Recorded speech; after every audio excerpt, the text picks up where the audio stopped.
bienvenue au webinaire annuel de PF 2030. On va commencer dans juste quelques instants. Je vois qu'il y a des gens dans la salle qui sont en train de se joindre à nous. Merci d'être à temps, à l'heure. On vous donne encore quelques secondes pour que d'autres personnes puissent se joindre à nous qui ne se sont pas encore rejoints à nous avant de commencer.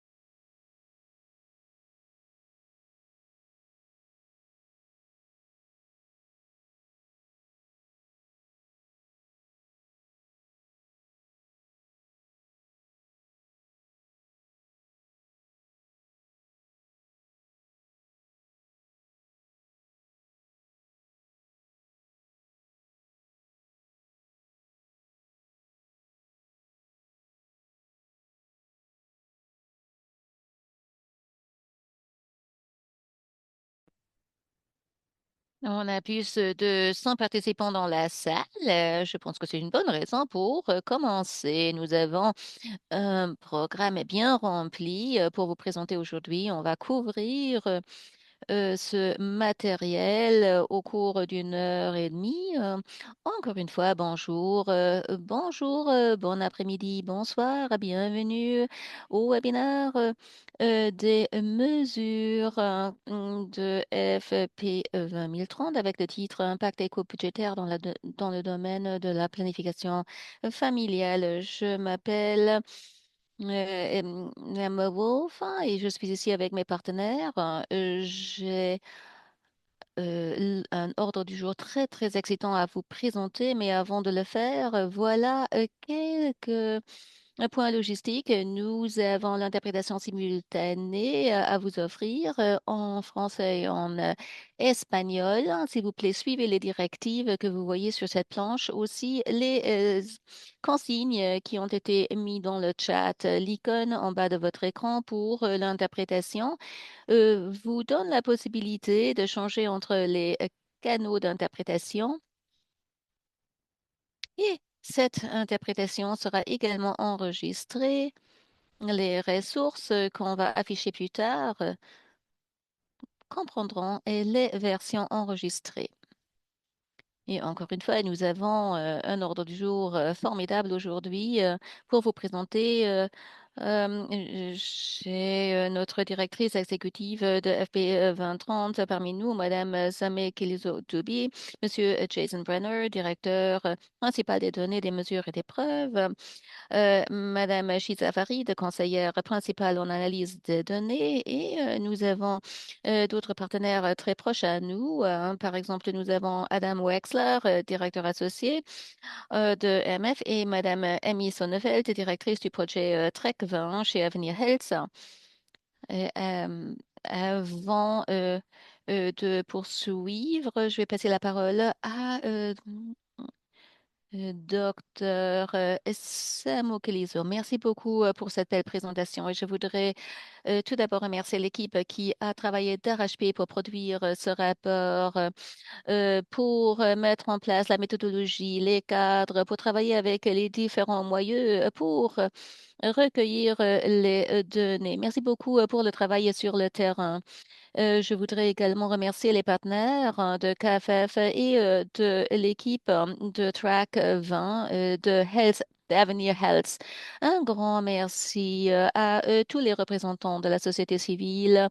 Merci à tous les fonctionnaires gouvernementaux et à tous les prestataires de services qui voient de première main les impacts des coupes budgétaires de l'USAID.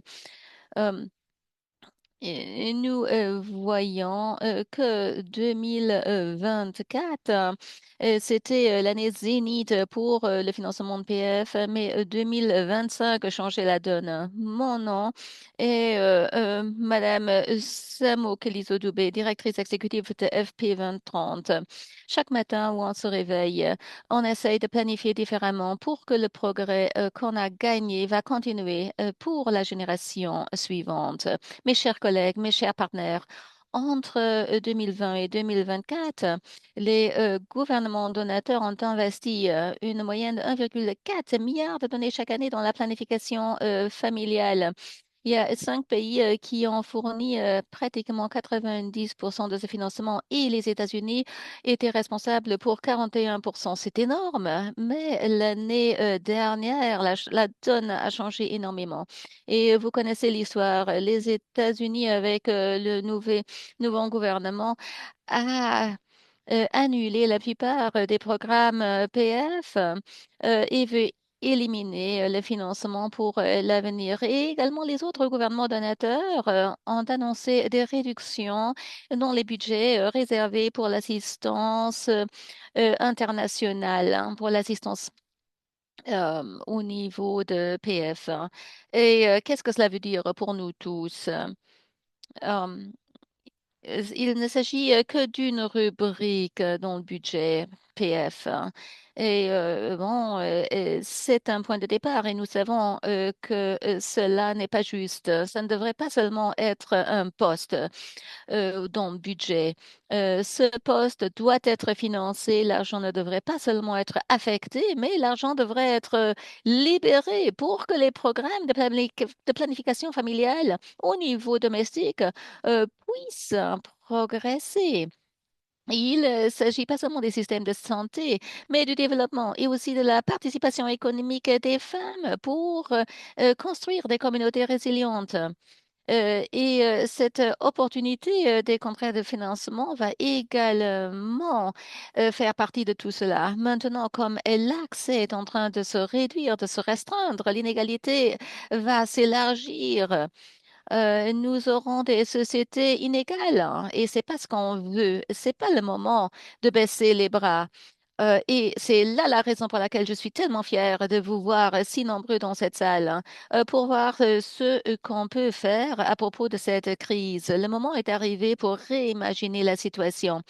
Je pense qu'ensemble, on peut être vraiment créatif. On peut créer un leadership très résilient au niveau du pays et affirmer le choix reproductif et que c'est une option très, très essentielle pour le développement, l'autonomie et la prospérité. Je passe la parole à Jason, mais avant de le faire, je veux vous rappeler que l'avenir du PF ne peut pas seulement dépendre des gouvernements. Cela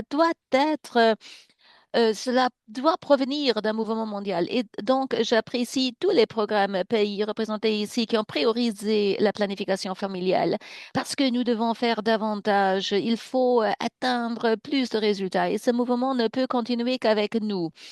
Et Jason, merci beaucoup d'avoir présenté toutes ces données. Et j'ai hâte hein, d'avoir des discussions interactives avec vous tous pour planifier l'avenir. Merci. Un grand merci, docteur Dubé. C'est toujours un grand plaisir d'écouter vos remarques liminaires. Bon, et dans la plupart des années, il s'agit d'un privilège formidable de travailler avec tous les partenaires de données pour surveiller le progrès dans le PF, dans les PRFII.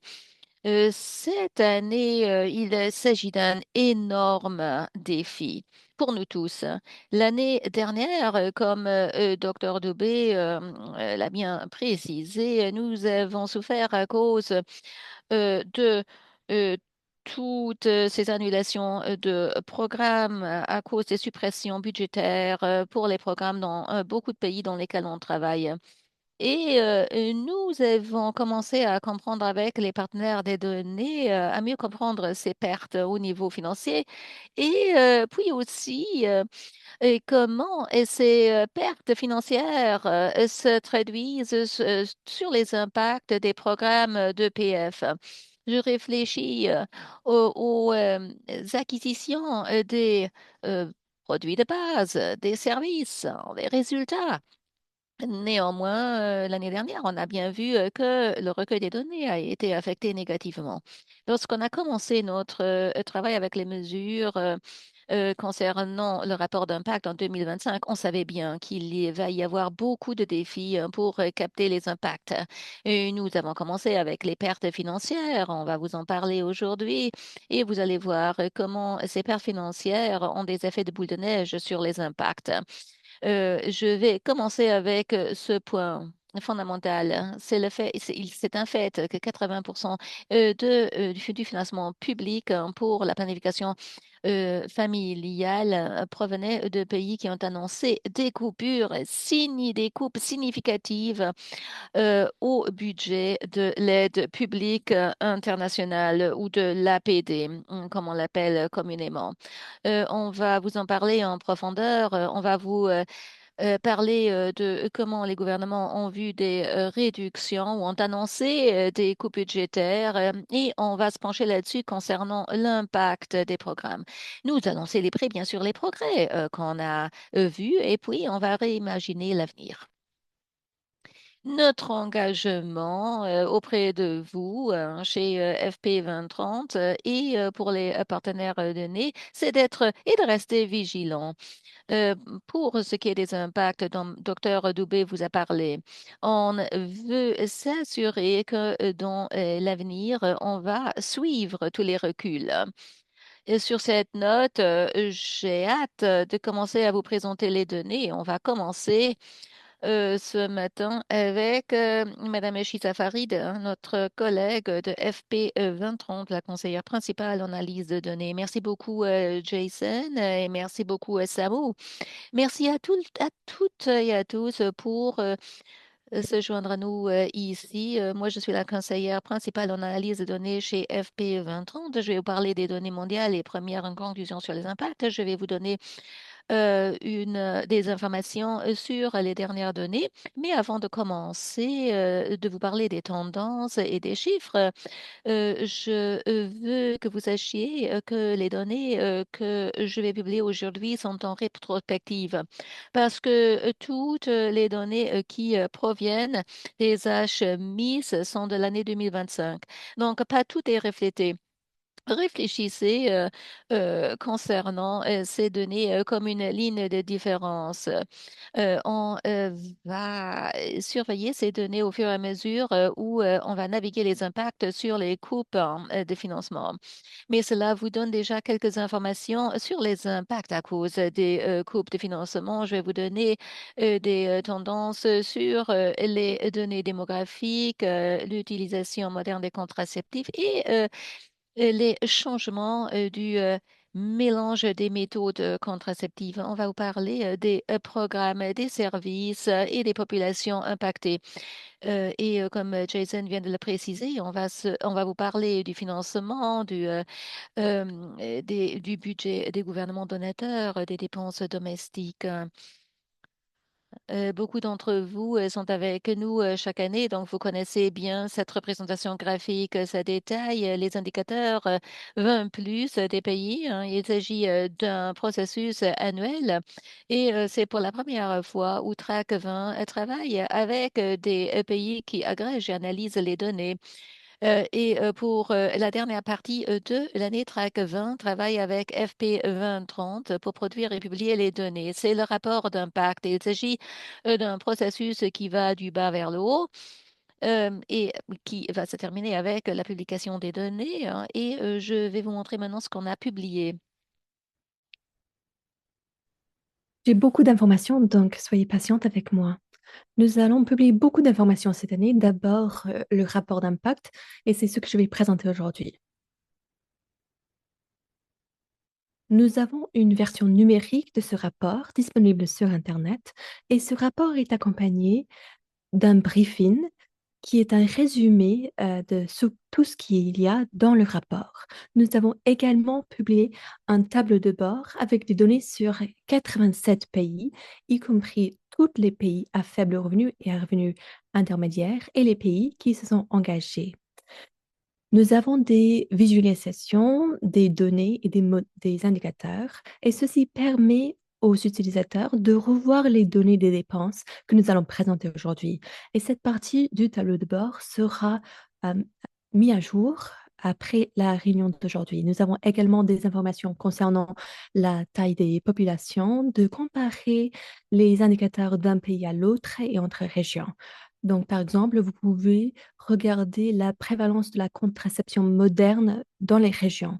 Vous pouvez également comparer dans une région comment les pays euh, sont en ce qui concerne la prévalence de la contraception moderne. Voici un exemple d'une fiche pays. Et ensuite, si vous n'êtes pas une personne qui aime les graphiques, vous pouvez également avoir des tableaux et des tableurs. Ces informations sont disponibles en français, en anglais et en espagnol sur le site web de Track20 et de FP 2030. Cette année-ci, nous avons travaillé sur un pôle sur la région de l'Amérique latine et des Caraïbes. Nous avons publié un observatoire qui est un seul endroit où vous pouvez voir toutes les données pour cette région. Ceci parce que beaucoup de pays dans cette région ont des revenus euh, plus élevés et donc ne font pas partie des données incluses dans les données sur les 87 pays. Nous avons également publié un centre sur les coupes budgétaires où nous avons rassemblé toutes les ressources que nous avons à notre disposition, nous et nos partenaires, pour expliquer les coupes budgétaires et leur impact. Nous avons des partenaires dans l'activité sexuelle et la reproduction pour examiner l'impact. Si vous avez une publication récente euh, étudiant ces questions-là, vous pouvez l'envoyer à nous et nous pouvons publier ce rapport ici aussi. Alors, quelles sont les informations les plus importantes à retenir? Voici les progrès que nous avons réalisés au niveau de l'utilisation des contraceptifs. À gauche, vous pouvez voir les chiffres pour 2012. 293 femmes utilisaient des contraceptifs et à droite, en 2025, ce chiffre s'élève à 394 femmes, millions de femmes. Comme vous avez vu dans ce graphique, entre 2012 et 2025, l'utilisation des contraceptifs continue à augmenter. De plus en plus de femmes utilisent des méthodes modernes que jamais auparavant. Nous avons plus de 1,1 milliard de femmes en âge de procréer dans ces pays. Plus d'une femme sur trois dans cette population utilise une méthode moderne de contraception, soit 394 millions de femmes. Et ceci représente 101 millions de femmes supplémentaires qui utilisent une méthode moderne par rapport à l'année 2012.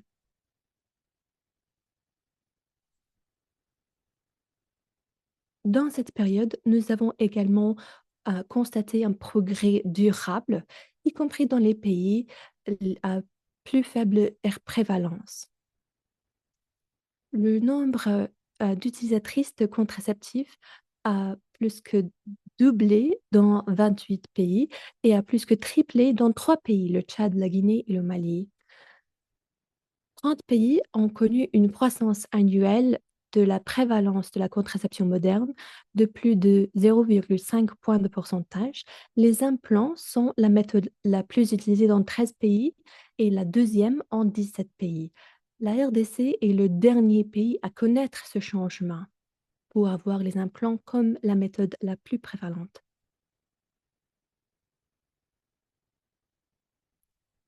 Sur cette diapo, je vais vous montrer euh, un aperçu du rapport, mais vous pouvez voir tous les détails de chaque partie du rapport numérique sur Internet. Pour commencer, on continue à suivre le financement public et cette année-ci, nous avons une partie publiée par KFF. Ce qui est différent cette année-ci est que nous avons trois études de cas pour nous aider à comprendre l'impact de ces coupes budgétaires. Nous avons une revue des pôles régionaux de FP 2030 et dans cette partie, vous pouvez voir qu'il y a des obstacles similaires dans les différentes régions, mais il y a également des choses partagées entre ces différentes régions. Ensuite, nous allons parler de des enjeux des coupes budgétaires, surtout en ce qui concerne l'USAID. Et dernièrement, nous avons des données de MSI comparant l'accès aux services avant et après la fermeture de l'USAID. Diapo suivante. Aujourd'hui, nous allons parler de deux parties spécifiques. D'abord, le financement public et ensuite les dépenses intérieures. Et Emily va également parler des dépenses sur l'achat de produits dans sa présentation à elle.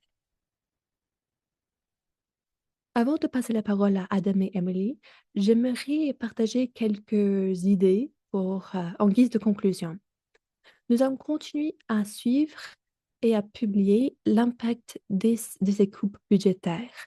Dans les années à venir, nous allons suivre en particulier des rechutes, des changements d'options préférées, des ralentissements du progrès, surtout en ce qui concerne euh, les efforts pour éviter des résultats négatifs sur le plan reproductif et pour les mères. Nous allons également parler des obstacles et nous allons parler des écarts croissants dans le financement de la planification familiale parce que nous savons que les demandes augmentent, mais le financement manque. Merci, je vais passer la parole maintenant à Jason.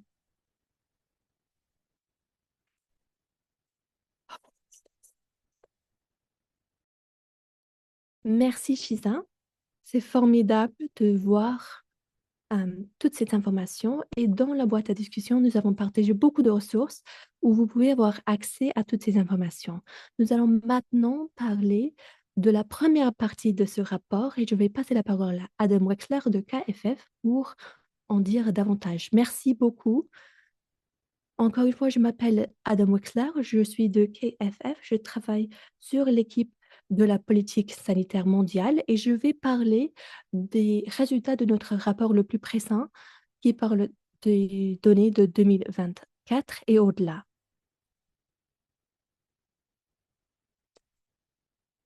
Donc, comme ce que Shiza vient de dire, ceci est une analyse rétrospective qui est la base. En fait, c'est un point haut parce que comme vous avez constaté, il y aura des changements à l'avenir pour 2025 et au-delà. Diapo suivante, s'il vous plaît.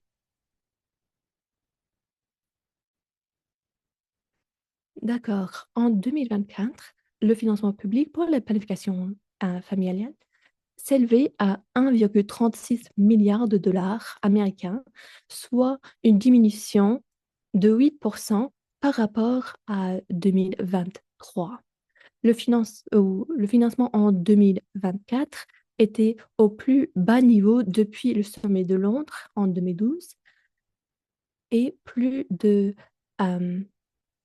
200 millions de dollars américains en dessous du pic en 2019. 96% du financement était bilatéral et 4% venaient des contributions multilatérales des ressources clés du FNUAP. Voici les tendances au cours du temps entre 2012, où nous avons commencé à collecter des données. Comme vous pouvez voir, le financement a connu des variations au cours des années. Il y a eu des hauts et des bas, et ensuite, ces dernières 5 années, les sommes étaient plutôt stables. à peu près 1,4 un million.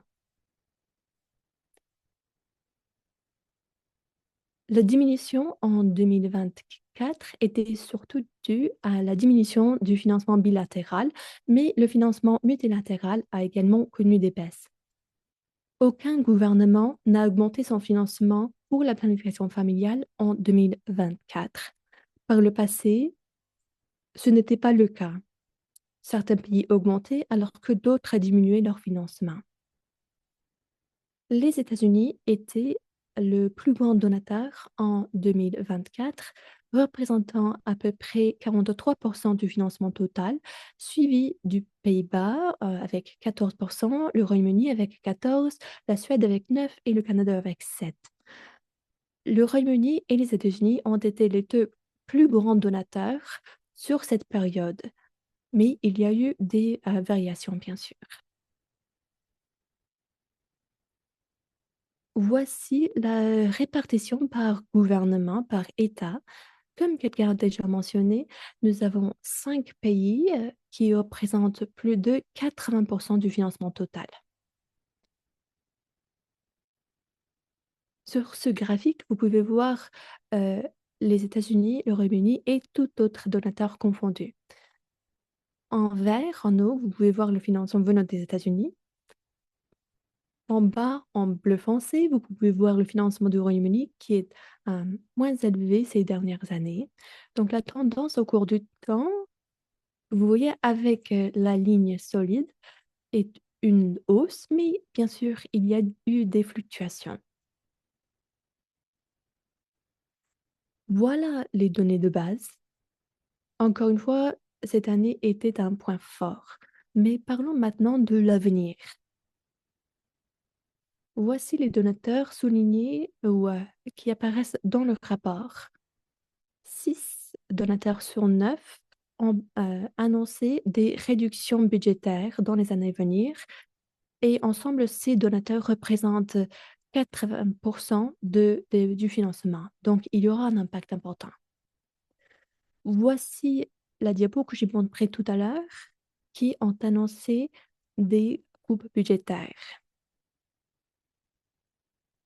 Ceci pour 2025 et au-delà. Voilà le financement qui est en jeu maintenant.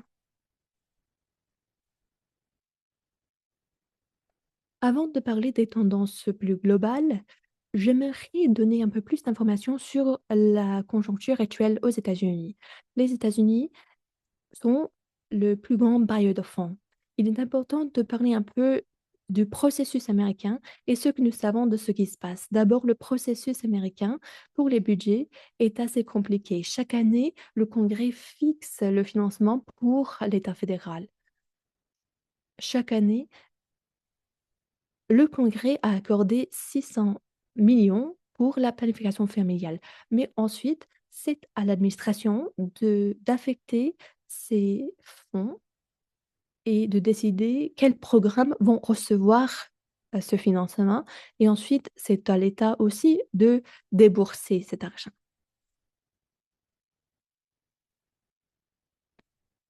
Ce financement est affecté sur une période de plusieurs années. Donc, le budget qui a été alloué en 2024, par exemple, sera dépensé sur une période de 3 ans, par exemple. Donc, même si la somme allouée par le Congrès reste stable, l'argent qui est reçu chaque année varie un peu d'une année à l'autre. Et bien sûr, 2025 est assez particulier. Comme nous savons tous, l'administration a gelé toute assistance publique au développement, a éliminé le SAID, a résilié beaucoup de contrats et a mis en œuvre des politiques qui font obstacle au déboursement de financement, surtout pour la planification familiale. Autre changement qui a eu lieu cette année est que l'administration a demandé au Congrès d'éliminer 500 millions de dollars qui avaient déjà été alloués par le Congrès pour les activités de la santé mondiale. Donc, ce qu'ils ont voulu faire, c'est supprimer 500 millions de dollars. Le Congrès l'a accepté. Il y avait quelques domaines qui n'ont pas été protégés et parmi ces domaines se trouvait le PF. On ne sait pas combien d'argent va être retiré de la PF, mais on anticipe que la plupart de l'argent va euh, va parvenir de cette activité particulière. Nous savons que le financement américain va être très bas. Euh, et potentiellement, on va couper 500 millions. Donc récemment, le Congrès a adopté le budget pour 2026 hein, et ils ont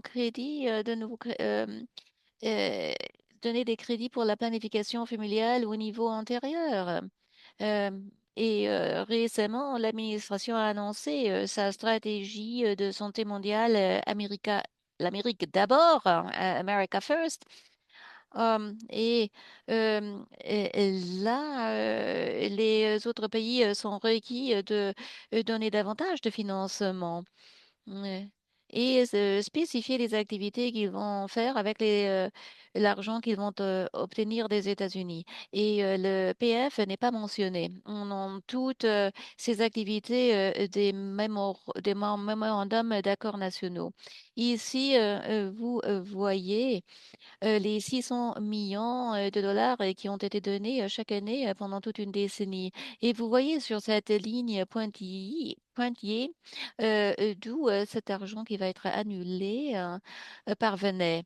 Et ici, vous voyez les obligations et aussi les taux de décaissement qui fluctuent dans le temps. Historiquement, le Congrès donne ce financement mais la question, c'est est-ce que cela va se passer comme ça sous l'administration actuelle?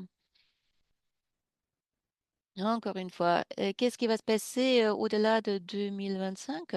Bon, les baisses sont principalement dues aux États-Unis, mais aussi à l'annonce de la réduction de l'aide publique au développement accordée par d'autres gouvernements donateurs. Il y a beaucoup d'incertitudes par rapport à la situation aux États-Unis.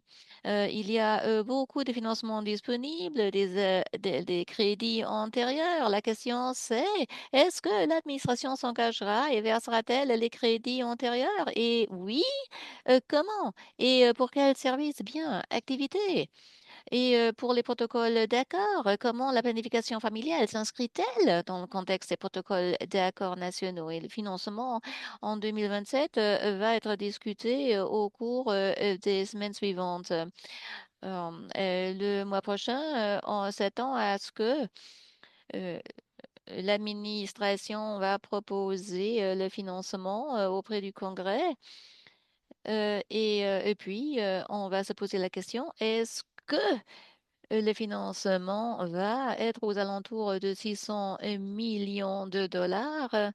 Est-ce qu'on va assurer, et est-ce que c'est possible d'utiliser ce financement de la manière comme on veut? Et puis, la grande question est également, euh, le financement et le gel hein, du financement de l'année 2026. Hein. Est-ce qu'il y a d'autres donateurs qui vont nous aider pour compenser et pour combler la brèche?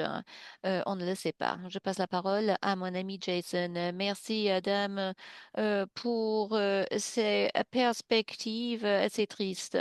Cela nous donne l'image mondiale hein, du financement des donateurs. Je vois que les gens dans le chat se posent des questions sur les impacts. Et maintenant, je passe la parole à Madame Emily Sonneveld. Emily, vous avez la parole. Merci, Jason. Bonjour à tout le monde. Merci d'être ici aujourd'hui. Pour ma présentation, je vais parler de deux types de données. Premièrement, le rôle de l'USAID dans l'approvisionnement en produits de base. Et l'objectif, c'est de comprendre l'impact de la sécurité des produits de base. Et puis, je vais parler des dépenses nationales en matière de planification familiale. Ces données sont incluses dans le rapport, mais je vais aussi me pencher sur des tendances récentes en matière de dépenses depuis que le euh, depuis que le rapport a été publié. Cela va aussi parler des disponibilités de nouvelles données. Je vais parler tout d'abord du rôle de l'USAID dans l'approvisionnement en matières premières. Beaucoup d'entre vous savent que l'USAID était un contributeur très important de l'achat de produits de base dans de nombreux pays.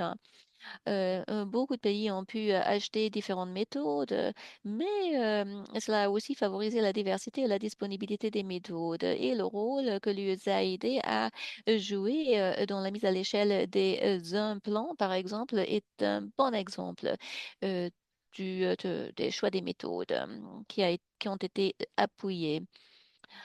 Il y a 15 pays où l'USAID a acheté plus de 50% des méthodes les plus courantes.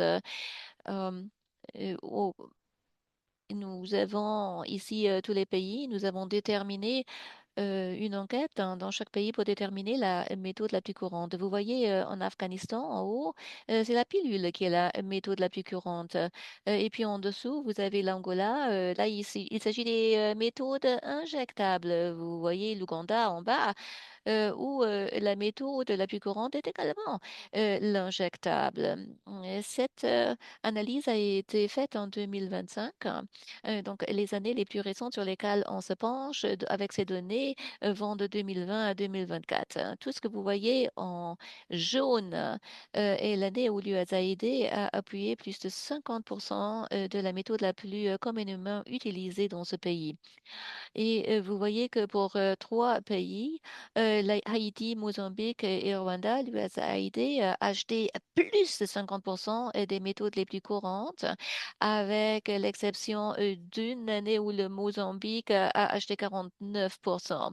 Et ces trois pays vont subir un impact énorme à cause de la perte de l'USAID. Mais aussi, lorsqu'on se penche sur les dernières données de l'année 2024, la colonne à droite, vous voyez qu'au Bénin, en RDC, là aussi, l'USAID était au-delà des 50% et au Burundi, en Tanzanie et en Ouganda. En effet, si vous regardez la planche suivante, vous allez voir ces trois pays dont je viens de vous parler, le Burundi, la Tanzanie et l'Ouganda. Euh, De même que c'est pas tout à fait 50%, l'USAID a toujours acheté un large pourcentage de ses produits de base, des méthodes courantes. Ah, voilà la diapositive. Je vous ai dit que l'USAID a fait beaucoup pour mettre à l'échelle les implants. Vous voyez ici le pourcentage des implants achetés par l'USAID au cours des 5 années. Ici, vous voyez les 16 pays où l'USAID a été la principale source d'approvisionnement en implants pendant au moins une des 5 dernières années. Et vous voyez les pays qui vont au-delà de 50% surlignés en jaune. Vous voyez, Haïti, Mozambique et Rwanda dépendent fortement de l'USAID et vous voyez cette dépendance pour toutes les années précédentes, mais vous voyez aussi que en 2024, 8 pays avaient les implants qui provenaient de la source d'approvisionnement de l'USAID. Euh, et ici, on ne se penche que sur les produits de base, mais on sait qu'il y a d'autres ressources qui ont été données pour, par exemple, la formation des prestataires, pour que ces produits de base puissent être déployés pour appuyer l'approvisionnement en services de haute qualité. Et comme Adam vient de le dire, les données sont ce sont des données rétrospectives de 2020 à 2024. Pour chaque pays, ça dépend aussi de combien de stock est encore dans le système, quelles sont les réserves, combien de temps peut être couvert avec ces réserves. Normalement, on fait les acquisitions pour couvrir une année de besoin, mais ça dépend. Et si le pays a pu ajouter des ressources supplémentaires pour acheter davantage de produits de base. On ne sait pas encore l'impact entier que vous voyez ici. la diversité du financement.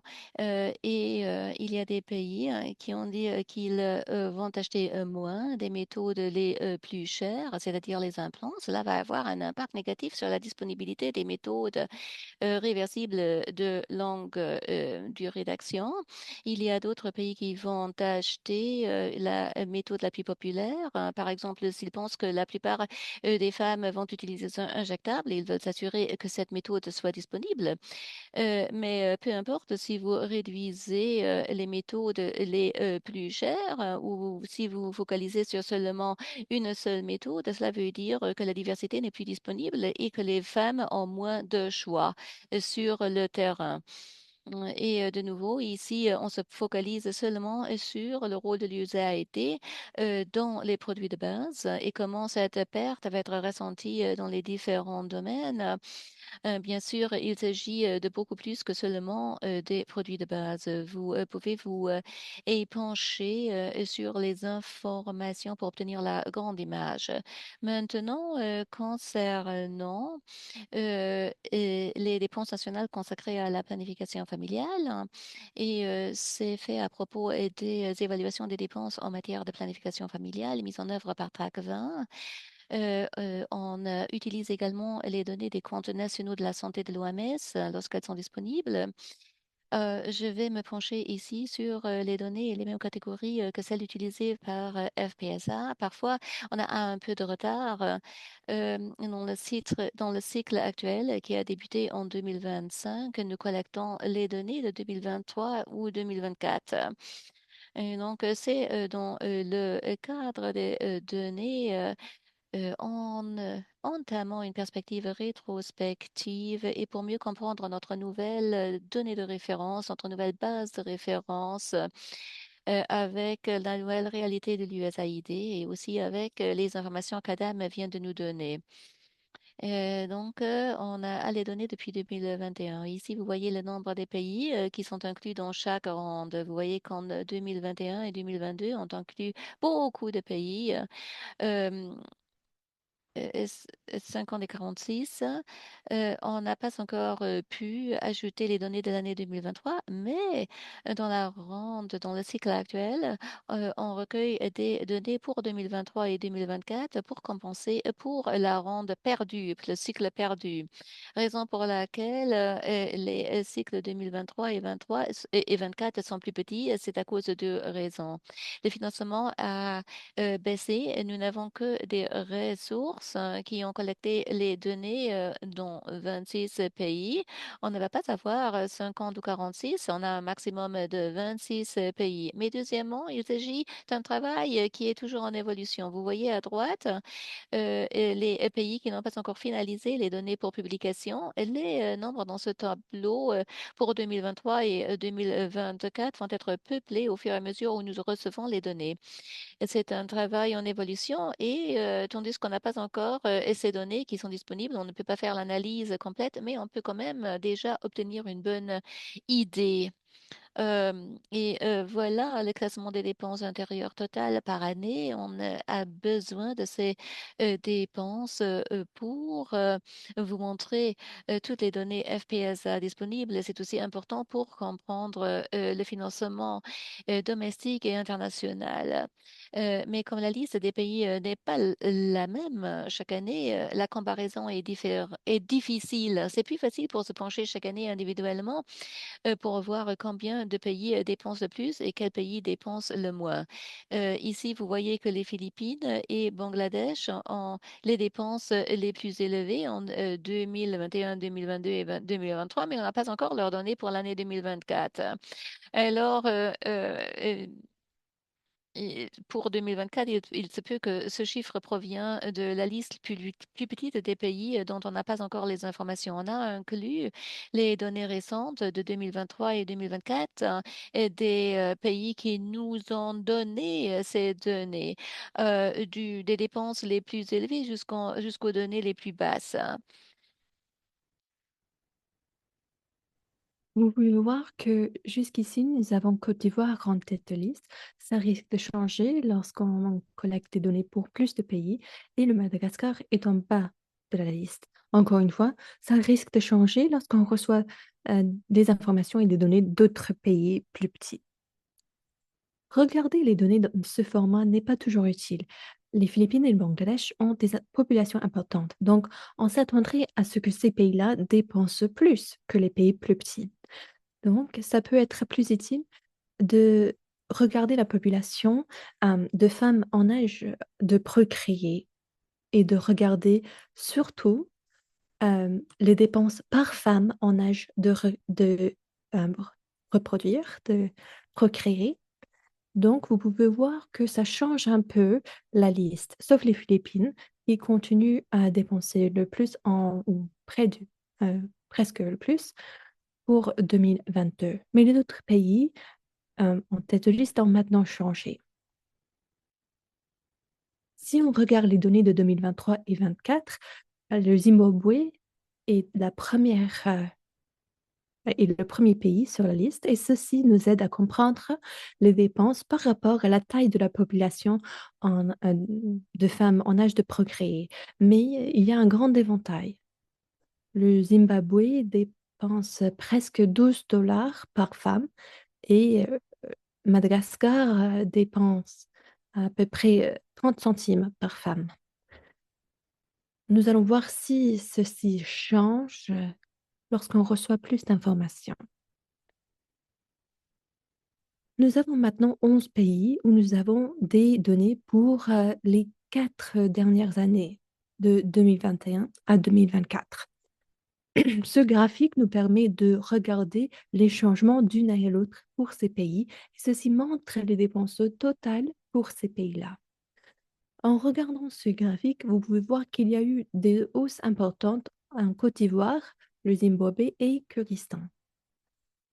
La Côte d'Ivoire est en haut, en bleu clair, et vous pouvez voir que l'augmentation des dépenses s'est passée entre 2022 et 2023. Le Kyrgyzstan, qui était en violet un peu clair en bas, il y a eu des augmentations entre 2022, 23 et 24. Et en bas, je ne sais pas si vous pouvez voir, mais le deuxième pays, le Niger, a également connu euh, une augmentation assez importante. Mais en fait, les changements dans les autres pays n'étaient pas très notables. Sur la diapo suivante, nous pouvons regarder ces changements en Côte d'Ivoire et le Zimbabwe pour essayer de comprendre où ces dépenses ont vraiment évolué. À gauche, nous avons la Côte d'Ivoire et vous pouvez voir que la couleur un peu turquoise en bas est là où nous avons vu le plus grand changement. Il s'agit des coûts sur le personnel. En fait, en 2023, il y a eu une augmentation de salaire pour les fonctionnaires et en plus, il était de nouveau possible d'embaucher des fonctionnaires. Et ceci est vraiment reflété dans les données ici. Vous pouvez également voir une augmentation de la partie en violet, qui est les coûts de fonctionnement. Et vous pouvez voir que le bleu clair est les dépenses d'immobilisation qui ont beaucoup diminué entre 2023 et 2024. Mais maintenant, passons au Zimbabwe. La situation est un peu différente. En 2023 et 2024, il y a eu une augmentation dans les dépenses en bleu clair. Ensuite, pour la politique et le plaidoyer, qui est le vert clair, a également augmenté. La gestion des programmes a également augmenté. Ce sont des catégories que nous n'avons pas vraiment vues en 2021 et 2022. Donc, les deux pays ont connu des augmentations dans les dépenses, mais pas dans les mêmes catégories.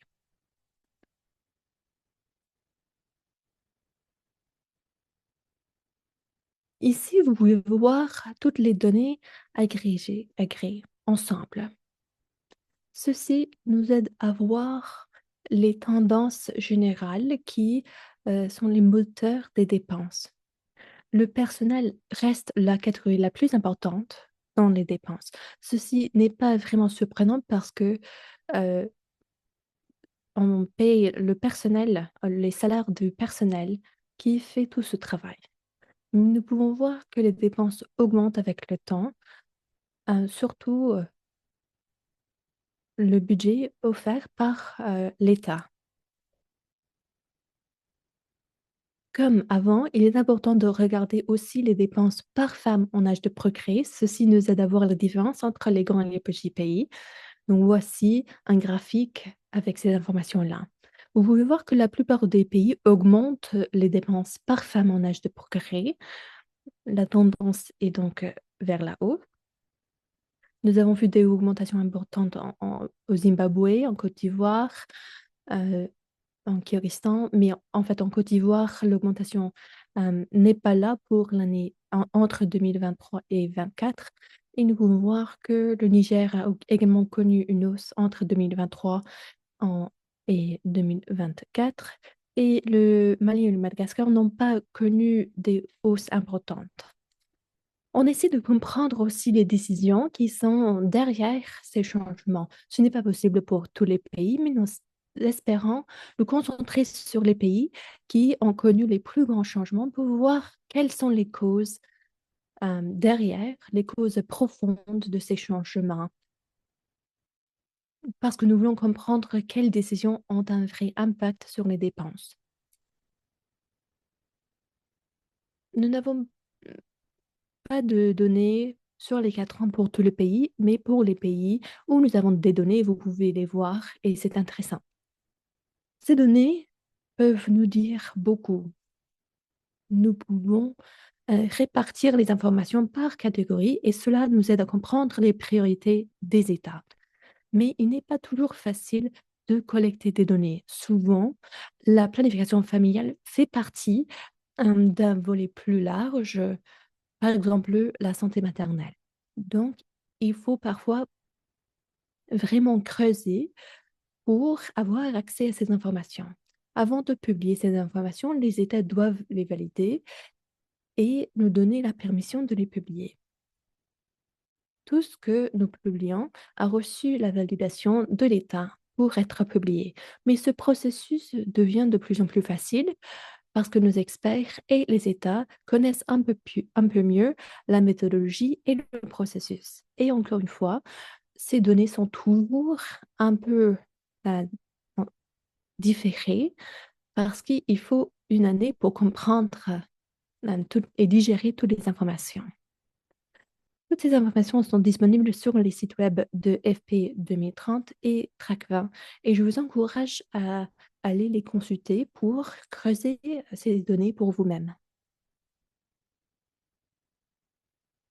Merci beaucoup, Émilie, pour toutes ces informations très intéressantes et les conclusions sur les impacts que vous avez offerts et ce que nous apprenons aussi en examinant les tendances dans les dépenses intérieures.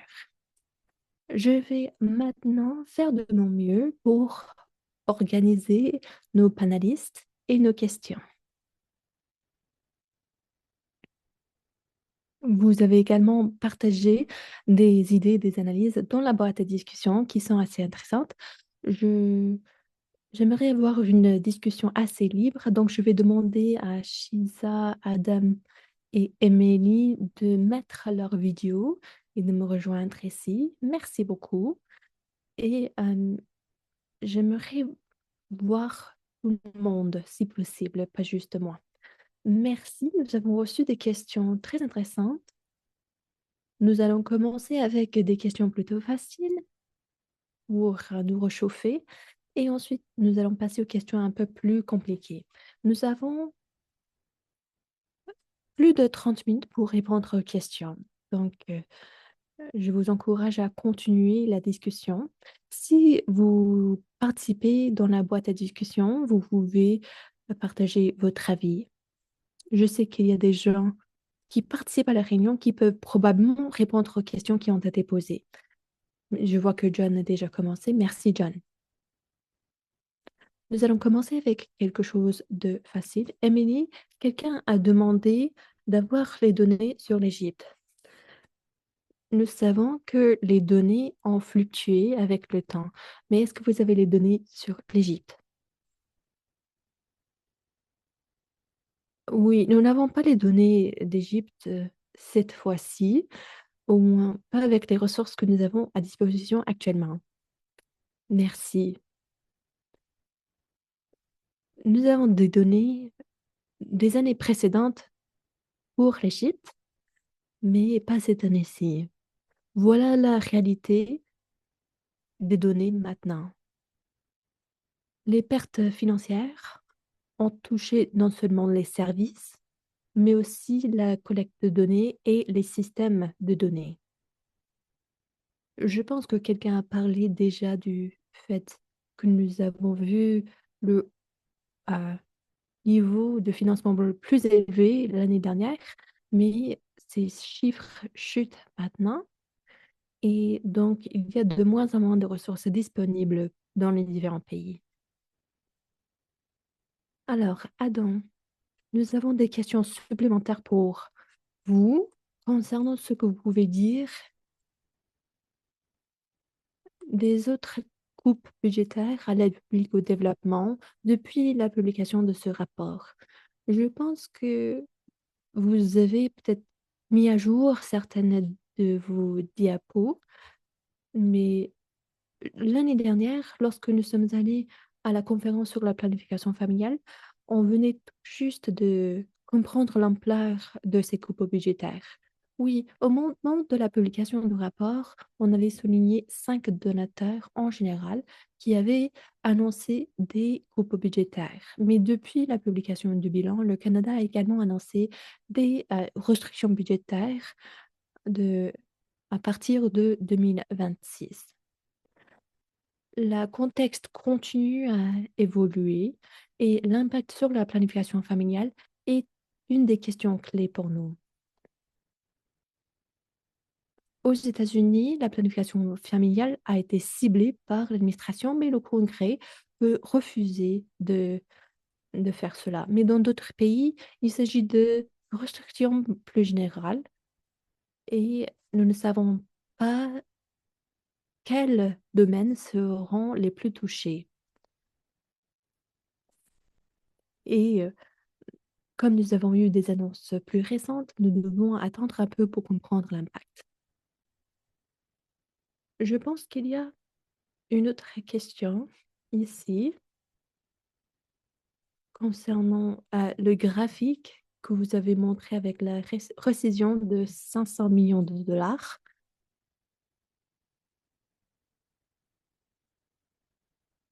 Vous avez montré qu'en 2025, nous allons probablement voir bien moins de dépenses sur la planification familiale. Vous avez parlé un peu des affectations budgétaires de 2026. En théorie, des fonds seront disponibles. Mais par le passé, comment est-ce que ces fonds affectés ont été distribués? Quels sont les mécanismes? Et est-ce que ces mécanismes existent encore aujourd'hui? Et donc, serait-il possible de verser cet argent affecté par le Congrès? Ça, c'est la grande question. Mais pour prendre un peu de recul, comme j'ai dit avant, le Congrès fixe une somme pour la santé mondiale et en général pour la planification familiale, cette somme s'élève à 600 millions de dollars. Ensuite, l'État, l'administration, peut signer des accords et des contrats et cet argent est ensuite affecté à, à des pays spécifiques, à des partenaires spécifiques, etc. Et ensuite, l'argent est versé. Le financement fourni par le Congrès en 2026 ne sera pas déboursé tout de suite. Il faut du temps pour passer par tous les mécanismes et les processus en place. Donc, le financement affecté dans une année donnée prend plusieurs années pour être versé. Le problème maintenant est ceci. Avec l'élimination de l'USAID et la résiliation de contrats, il n'existe pas de mécanisme ou de personnel pour faire ce travail. Et l'administration a un budget affecté, mais les, versements sont plus rares. Les données viennent, sont toujours en train d'être collectées concernant tout cela et ce qui reste de ces sommes euh, n'est pas clair. On essaie d'analyser tout cela et nous allons publier ce que nous apprenons dans le rapport suivant. Mais pour répondre à la question, il y a beaucoup d'incertitudes, il y a beaucoup d'argent qui est toujours disponible dans les coffres pour la planification familiale et autres. Mais la question maintenant est comment est-ce que ces sommes seront dépensées? Ces sommes ne sont pas mentionnées dans les accords qui ont été publiés. Et est-ce qu'il y aura un mécanisme pour le faire? Ça, c'est la question. Ma compréhension est que toutes ces dépenses qui ont été faites par l'USAID ont été démantelées et dissous par l'USAID. Donc, ces mécanismes de mise en œuvre n'existent pas de la manière comme il existait avant. Je vois que nous avons une conversation très saine qui se passe dans le clavardage concernant les dépenses au niveau national. Et peut-être, Émilie, juste une question générale concernant les dépenses au niveau national. Une question pour mieux comprendre les estimations, les évaluations des dépenses pour le PF domestique. Donc, et les budgets de santé reproductive, la santé maternelle, il y a différentes portions qui sont réservées pour les différents domaines. Alors, comment est-ce que vous faites la ventilation du budget? Est-ce que vous commencez du bas vers le haut avec les différentes composantes? Comment faites-vous pour l'évaluation? Bon, moi, je vais essayer de répondre à une question, tandis que mes amis sont également en train de donner cette réponse parce qu'eux, ils sont les experts. Mais je l'aurais dû mentionner dans mon exposé. Dans les informations qu'on a présentées sur les produits de base de l'USAID, ces données proviennent d'Arby's. Et ce sont des données qui sont disponibles. Hum, et s'il y a des données que vous voulez explorer, je vous invite de vous pencher sur la base de données de la Coalition pour fourniture de santé reproductive. FPSA, là, il s'agit d'une approche du bas vers le haut. C'est pour cette raison-là où ça prend plus de temps. Et nous travaillons à travers les conseillers qui travaillent dans tous les pays, qui se penchent sur les documents disponibles et qui s'assurent qu'on ne rate rien. Qu'on ne manque pas des fonds qui sont utilisés au niveau plus bas. Il y a définitivement un défi entre le recueil d'informations au niveau national par rapport aux pays qui dépensent beaucoup au niveau décentralisé. Il s'agit d'un défi et maintenant on envisage des manières pour travailler avec les pays qui recueillent les dépenses au niveau plus bas. Hum, il faut faire une distinction entre les deux catégories.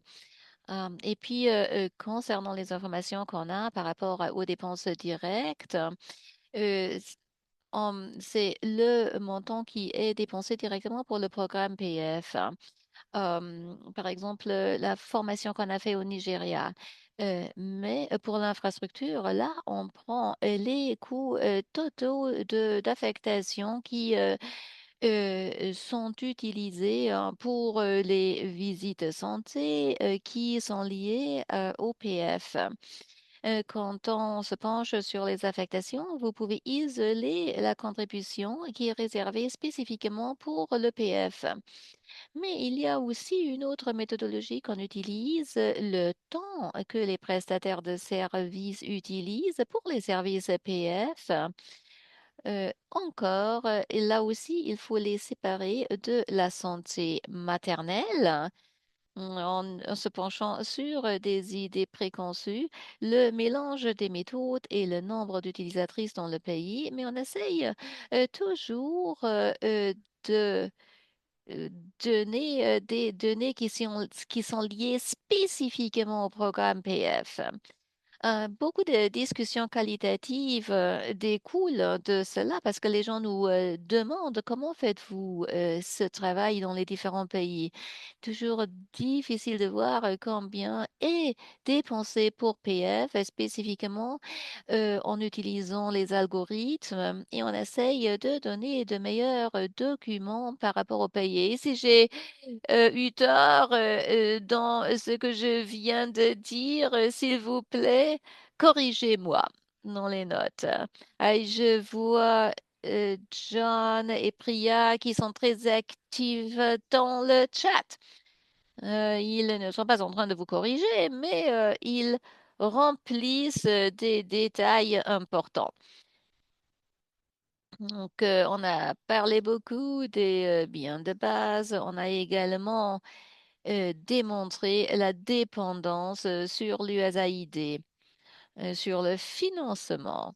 Et le financement, où Adam vous a bien expliqué que ce financement est perdu. Et qu'est-ce que ça veut dire hein, pour les différents pays? Et quelle est notre chronologie pour obtenir la visibilité? C'est une chose.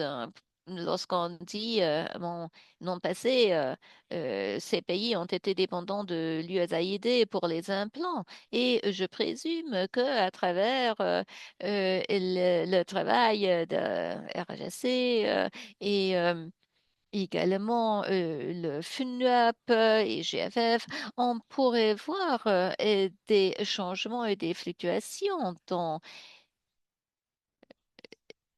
le marché pour les différentes méthodes. Et parce que vous savez, les implants, on peut les utiliser pendant plusieurs années. Mais pour mieux comprendre les impacts qui découlent de cette situation pour les femmes, les changements dans le mélange des méthodes, la discontinuation. Si par exemple vous allez chez le prestataire, vous voulez avoir un autre implant, mais l'implant n'existe plus, comment est-ce que vous faites? Ah, c'est une question très importante. Et là, je me penche sur l'analyse des données qu'on a fait au cours de la période de Covid, où on avait des impacts rapides sur les programmes de planification. Et dans la plupart des pays, on n'a pas vraiment vu ces impacts. Mais comme Jason vient de dire, il a parlé du mélange des méthodes et les pays qui travaillent surtout pour les implants, on va avoir ces impacts dans quelques années lorsque les femmes veulent remplacer les implants. Et puis, quelles sont les méthodes pour les femmes à ce moment-là?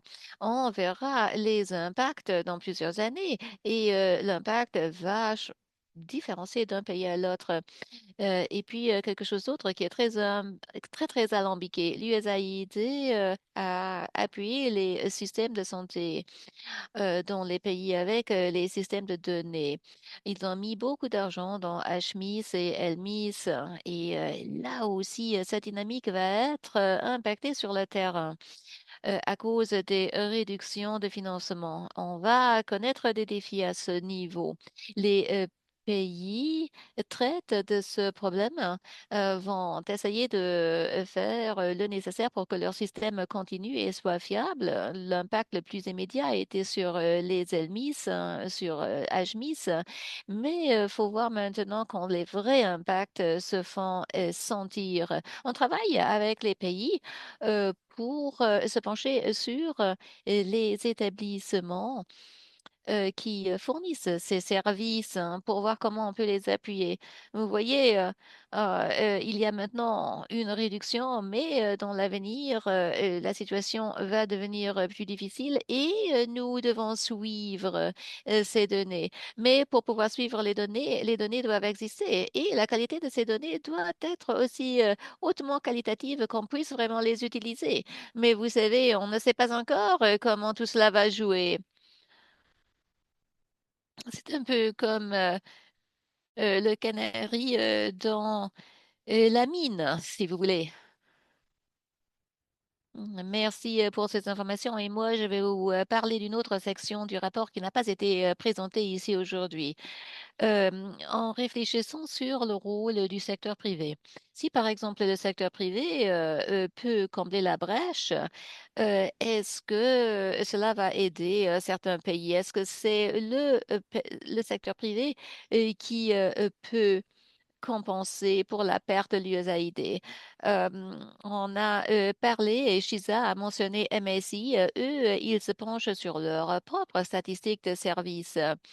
Nous nous penchons pas seulement sur le secteur public et en tant que communauté, il faut aussi maintenant se pencher sur le secteur privé pour voir ce qu'on peut faire avec l'approvisionnement en méthode. Il faut se pencher sur les services du secteur public, mais aussi du secteur privé. Merci, Amélie, pour toutes ces informations. Adam, une question assez simple pour vous concernant les fonds. Yes, j'ai ici les 5 à 600 millions de dollars vont euh, au bénéfice du FNUAP. Je sais que les détails se trouvent dans le rapport, mais peut-être que vous pouvez élaborer et étoffer un petit peu. Bon, les donateurs donnent les fonds au FNUAP de deux manières. Ce sont les ressources clés et les ressources non clés. Les ressources clés, c'est le budget général pour mettre en œuvre des programmes et des activités. Et puis les ressources non clés sont des financements, des fonds spécifiés où le FNUAP euh, agit comme metteur en œuvre. Et les ressources non clés sont spécifiées pour le PF comme contribution bilatérale parce que la mise en œuvre est faite par l'UNFPA et l'activité du gouvernement est spécifiée par le gouvernement donateur. Nous travaillons donc avec FNUAP et on applique le pourcentage du gouvernement donateur à la contribution clé.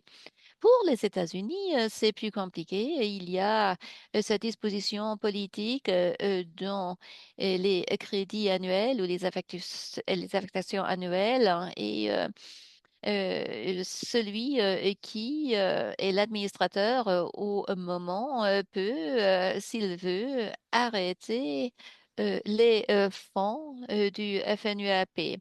Ils peuvent arrêter de financer le FNUAP pour les ressources clés et non clés. Normalement, l'administration républicaine arrête les fonds et lorsque le Parti démocratique prend la relève, ils vont de nouveau continuer le financement pour FNUAP. Les 600 millions incluent la contribution corps ou clé des États-Unis et où FNUAP agit en tant que metteur en œuvre.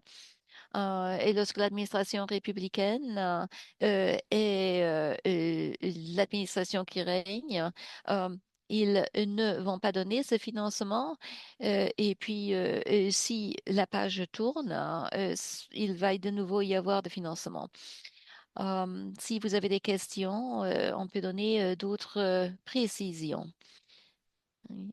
Bon, il y a le montant des gouvernements donateurs, mais vous demandez également comment le FNUAP dépense leurs fonds chaque année pour le PF et comment eux, ils font le suivi.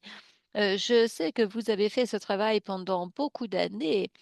Est-ce que vous pouvez en général parler euh, des fonds qui sont dépensés pour PF par le FNUAP? Est-ce que cela a cru avec le temps ou est-ce que cela ralentit ou est-ce que c'est resté stable? Y a-t-il quelque chose que vous pouvez parler à ce propos? Bon, il faut dire que ça fluctue d'une année à l'autre, de comment les pourcentages peuvent différencier de plusieurs pourcentage. Ça dépend aussi de l'impact général, de combien a été considéré du pool des gouvernements donateurs. Il y a les nuances quand l'argent est libéré. Ça aussi joue un rôle. Étant dit cela, c'est très flou. On ne sait pas encore si les donateurs vont maintenant combler la brèche et vont donner davantage d'appui au FNUAP. Cela s'est passé comme ça lors de la première administration Trump. C'est alors que les donateurs ont pris la relève, mais on ne sait pas encore si cela va se passer maintenant comme ça. Oui, et ça, c'est un point important à évoquer. La dernière fois que l'USAID a arrêté de financer la planification familiale, d'autres bailleurs de fonds ont annoncé des augmentations de financement. Et cette année-ci était la première année que nous n'avons vu aucun gouvernement ou État annonçant une augmentation dans leur déboursement. Donc, encore une fois, je pense que c'est peut-être un avertissement pour cette communauté que ces ressources n'existent plus dans la communauté pour combler les écarts euh, dus aux affectations budgétaires américaines. Oui, et ça, c'était avant 2025. Ça s'est passé en 2024.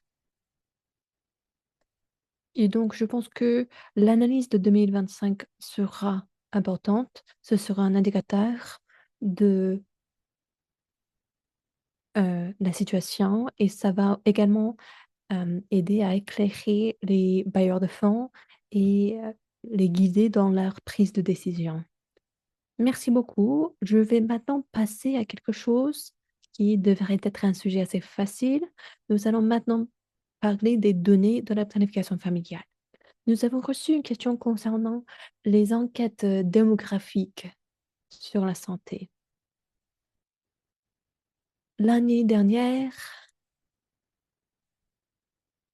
nous avons euh, été un peu dans le chaos à cause de toutes les annonces des restrictions. Alors, maintenant, on se demande ce qui se passe avec les enquêtes. Est-ce que vous pouvez parler un peu plus des enquêtes récentes, celles qui étaient en train d'être terminées à cette époque-là? Nous avons des gens qui ont participé dans cette enquête qui sont présents aujourd'hui, donc vous pouvez contribuer dans la boîte à discussion si vous avez une réponse à cette question. Mais est-ce que nous avons des données DHS du pays et est-ce que nous allons dépendre du DHS pour nous aider à suivre l'impact?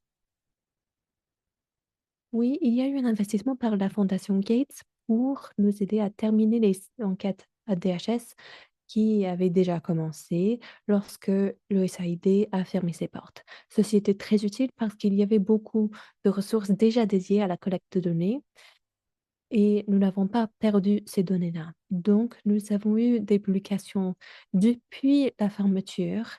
Par exemple, le Nigeria et la RDC ont publié des données et ce sont des grands pays, donc il est important de comprendre leur programme de planification familiale. Mais pour les estimations de cette année-ci, ces données ont été collectées avant la fermeture. Donc, ces données fournissent plus d'informations sur les bases avant la fermeture, mais à cause des délais, le temps qu'il faut pour faire l'analyse et publier toutes ces informations, valider toutes les données, etc., les données des enquêtes est toujours un peu une donnée rétrospective. Il est très utile pour les pays d'avoir accès à ces données pour comprendre si les programmes fonctionnent bien, mais ces données ne vont pas nous aider à comprendre l'impact des changements budgétaires en 2025. Nous allons continuer à lutter avec cela cette année-ci pour comprendre si nous pouvons capter les changements de l'année dernière dans les différents pays. Cela étant dit, certaines informations seront publiées parce que des enquêtes sont en cours et la collecte des données est en cours. Ce sera, je pense, première indication des femmes elles-mêmes qui pourront nous dire ce qui se passe sur le terrain après les changements de financement. Mais nous allons recevoir ces informations euh, pas tout de suite, peut-être en début de 2028. Donc, nous sommes dans cette période où nous avons beaucoup d'informations sur le passé et dans quelques années, nous allons avoir beaucoup d'informations sur le moment présent. Mais essayer de naviguer cette période de transition est difficile, mais nous voulons donner au pays les informations nécessaires pour suivre leur propre programme et déterminer si les décisions prises, surtout maintenant, sont importantes. Il est important pour ces pays de comprendre l'impact de leurs décisions. Et ça, c'est primordial à mon avis. Je suis reconnaissante du fait que nous avons des enquêtes de ces pays qui ont toujours le temps et le financement pour continuer à les mener, mais je pense que nous sommes dans une période de transition. Je sais que j'ai mentionné le DHS, mais j'ai évoqué beaucoup de sujets différents. La question à laquelle nous devons tous répondre est qu'est-ce qui s'est passé l'année dernière et il est difficile d'y répondre maintenant. Nous allons devoir utiliser DHS, LMIS. Nous avons des collègues de différentes organisations ici qui vont essayer d'examiner de manière profonde ces données en temps réel sur l'approvisionnement à l'échelle mondiale. Je ne sais pas si les gens qui travaillent dans ce domaine aimeraient partager quelque chose dans la boîte d'édition concernant ce qui se passe en temps réel sur le terrain, parce que ces informations ne sont pas forcément captées dans ces enquêtes ou dans une analyse de KFF. Ces outils de données sur le long terme restent critiques pour connaître les bases et les changements. Souvent, les gens me demandent s'il est possible de mesurer la prévalence de contraceptifs des données de HMS, yes, ou voir l'impact de différents projets. Euh, La réponse est non. Ceux d'entre nous qui travaillent dans l'analyse et la création d'indicateurs et de méthodologies pour faire ces études, toutes les données sont collectées par des enquêtes.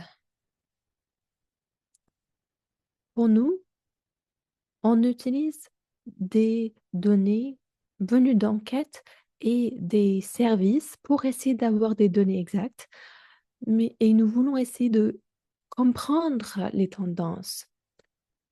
Les chiffres concernant les services sont très importants, mais les enquêtes sont primordiales pour valider nos informations.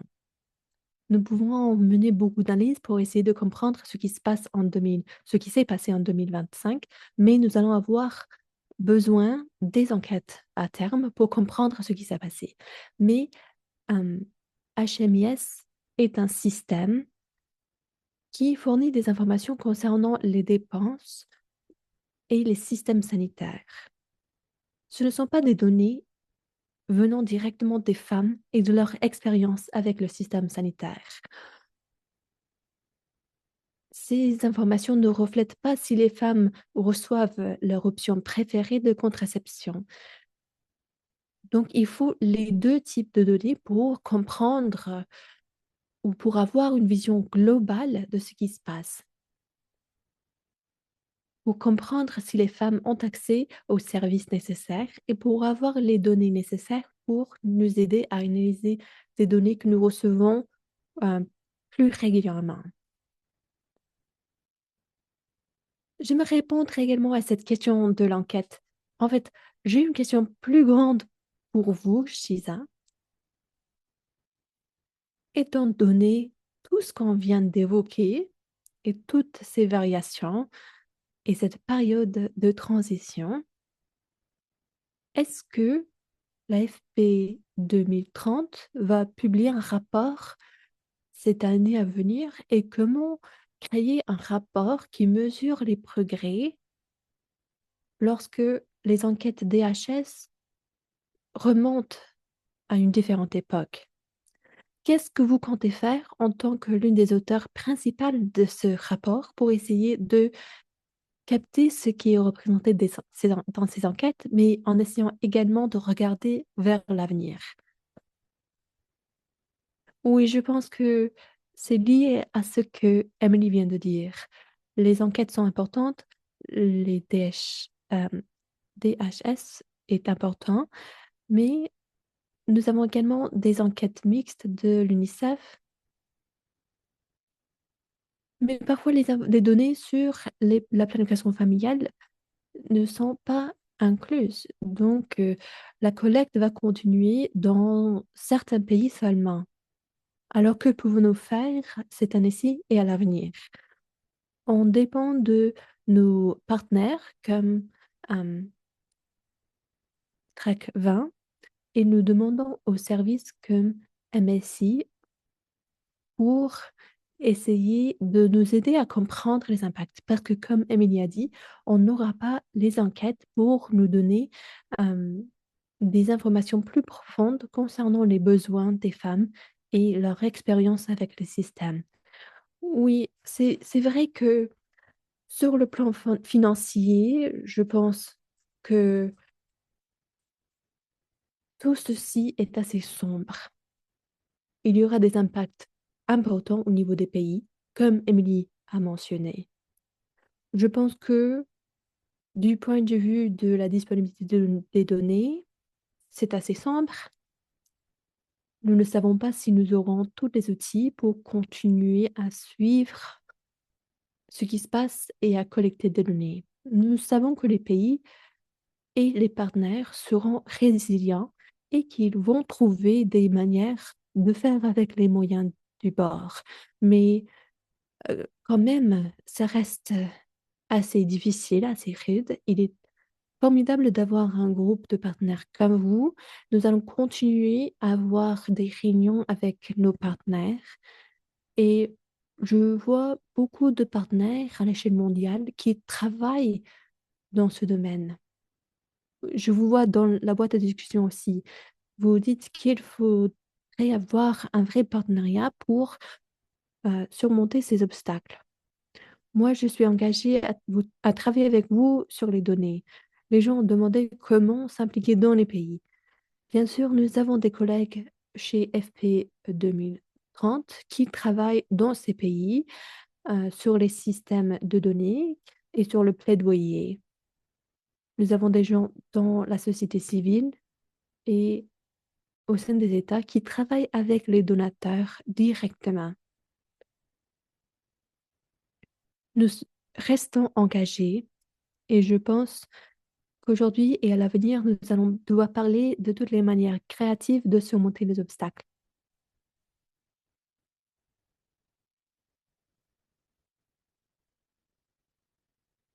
Je pense que certains pôles régionaux vont pouvoir aider avec nous pour avoir des webinaires spécifiques aux régions, pour parler des pays spécifiques, surtout des pays à faible revenu. Donc, vous pouvez regarder parce que je pense que nous allons envoyer des messages à ce sujet. Nous allons convoquer des partenaires de données dans les mois à venir pour parler du rapport et comment nous allons nous organiser pour trouver ces impacts.